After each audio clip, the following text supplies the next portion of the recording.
Welcome back to 0.5%. This is episode 13. In this episode, we're going to go over my most recent trades, but I'm going to do something a little bit different. This time, I'm going to start with a similar research review video like I do over the weekends, and I'll jump into my trades, I believe, in part 3. So this will be a little bit longer weekday episode, but with everything that's been going on in the market, the volatility, I've been learning a lot, and that's been the reason, honestly, too, for the delay with posting my trading videos. But I've got my complete spreadsheet up to date, so we'll go through everything since my last post of trading.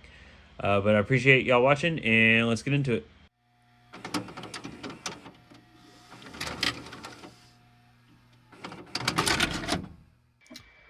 All right, before we jump into my most recent trades, I kind of wanted to do like a weekend research video, but uh, daily.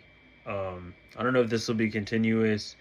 It was just a really interesting day with all the turmoil of the tariffs going in and the market being extremely volatile since last Wednesday ish, or at least on my portfolios. Um, I was just fascinated by you saw on the weekend research looking at the world market and what happened on Friday, and there's a lot of news that's been out today that I thought it would be really interesting to look at a news page that's affecting the market, and then looking at the market on the Spider, the S&P 500, and the Invesco QQQ Nasdaq tracker. So I'm starting off on the Finviz page, and it's the end of the day right now. It's 3:54 here in Texas, April 8th, and I looked at the chart last night at about 11:30. Looked at it this morning, was blown away by the dramatization of how serious the pullback was immediately. But in my gut, I felt like it wasn't going to last. And just as it dramatically went up, it dramatically came back down.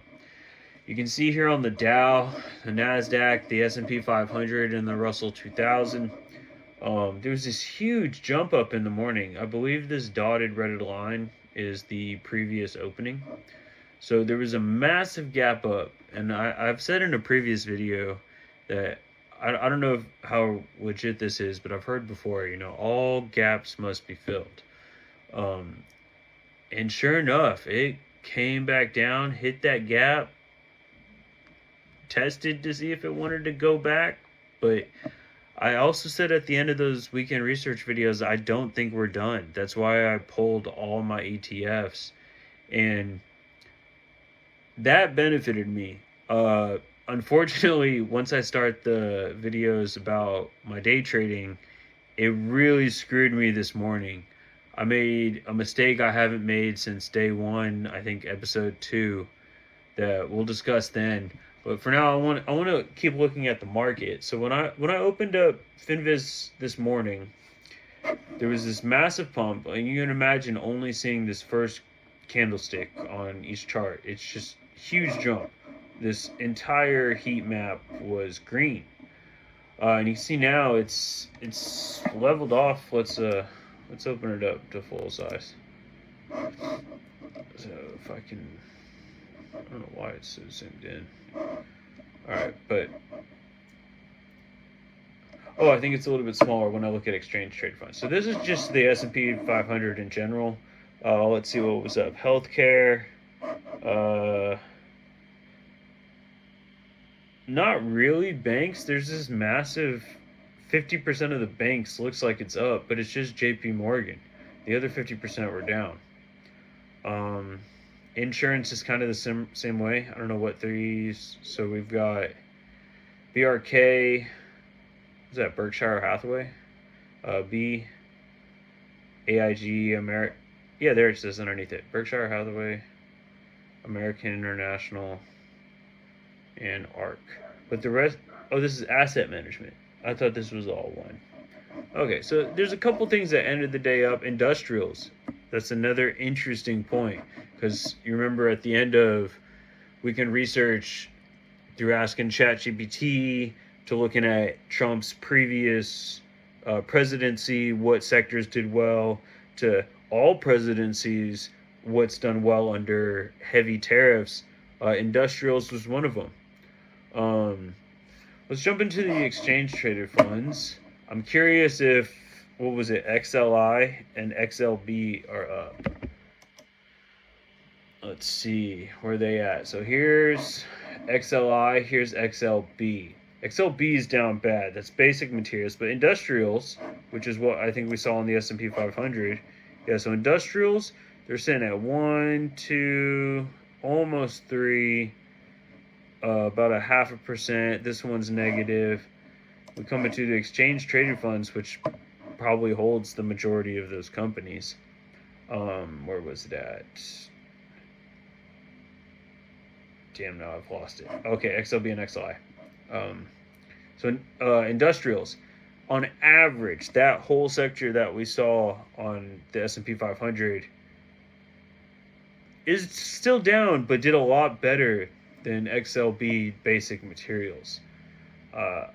Which makes me curious, what's the difference between industrials and basic materials? I'll look that up. You can kind of see how they're grouped here.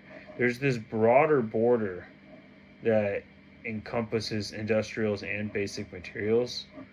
So I'm not, which is a U.S. sector, but I feel like there's I don't know, there's something that's happening here. You'll notice the size of these squares too. They like represent the Fibonacci sequence. Like it's always repeated. So in regards to the whole U.S. sector, this is a decent chunk of it where it starts to get bigger. SOX, I think, is on the larger. XLF is on the larger. But then within industrials, XLI is the largest, XLB is the largest. So this is pretty interesting. But like I said, at the beginning of the day, this whole chart was green. And then news started coming in, and that's what I want to pull up next. But I think what I'm going to do now, hope nothing's behind this screen.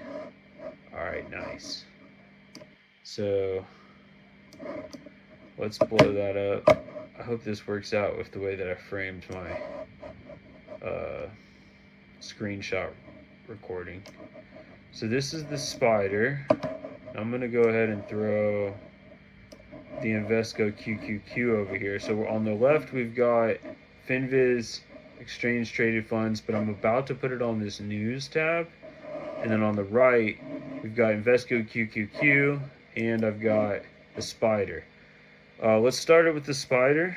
I'm going to blow this up to the full chart. Look at the volatility. Hold on. Yeah, let's just go back for 1 second, if it'll let me. Oh, come on. Move it down a little bit. There we go. This is, I feel like, worth looking at. If I can blow it up, Jesus. There we go. Okay, look at the end of the day here. What happened? So at 9 a.m., this was that volatility in the morning that had everything like going chaotic. And then there was the same thing at the end of the day. But all right, maybe that wasn't worth going back to. But anyways, all right. So let's get to the chart. I want to look at the day for general perspective. Let's move it up. Notice in some of my past videos, this last candlestick has been so outside of the range that when I have it down like this, it looks like the volume, and you can't even tell. So, all right, first thing that's catching my eye on the daily is gaps. There's a gap from here. Oh, let's start at the top. There's a those are kind of closed there, but from the most recent candlestick, if we want to fill this gap, that started at about 555 and came down to 547, and then another gap from 536 to 525, and it's already tried to retrace back to that that second drop. I think it should be expected at least to come back to the 10 period moving average. And this is the regular spider. This isn't the inverse. This isn't leveraged. So just in general, I said let me get a general view by going to the 1 day. This is the 3-month period. So each candlestick representing 3 months. It's simply retraced to its 10 period moving average. So this blue line is representing the average of the last 3 months, or the last 10 periods of 3 months. So that's 30 months. And that's how it's been riding it for the majority of the time since 2010, just staying in between the top and the blue, right there, bottomed out, came up, came back down, actually to the 20. That would have been a great time to buy in with the 2020 COVID dip. Maybe not a time to buy in. We didn't know what was going on. But yeah, it's just touched again. This is going to be the next chance for the next biggest run up. These candlesticks are getting more and more massive. We talked about that in the weekend research since 2018. The change in the market per year has just exponentially grown. All right, but let's get back down to the day. So what happened today in general? It started way high. It brought itself back into its daily Bollinger Band, and then just proceeded to go back to where it was. I think for the news, I want to jump down to, let's jump down to 15 minutes first.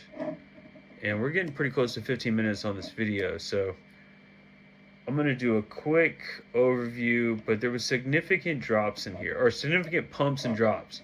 So the initial pump was in the morning, dropping all the way to about 11:30. Maybe there was some news there. Continued to drop. 1:30, maybe there was some news there. Continued to drop. And the end of the day, 3:45, maybe there was some news there. So I think I'll cut it here, but this is the route I'm going to go. There's probably going to be more parts to this video than I anticipated, but I need to, keep researching and keep learning. If you want to follow along, I appreciate it. You can like the video or give me any comments on your suggestions. I'd be grateful for that. All right, so I'll stop it here, and in the next part, we'll start looking at the news. Thanks.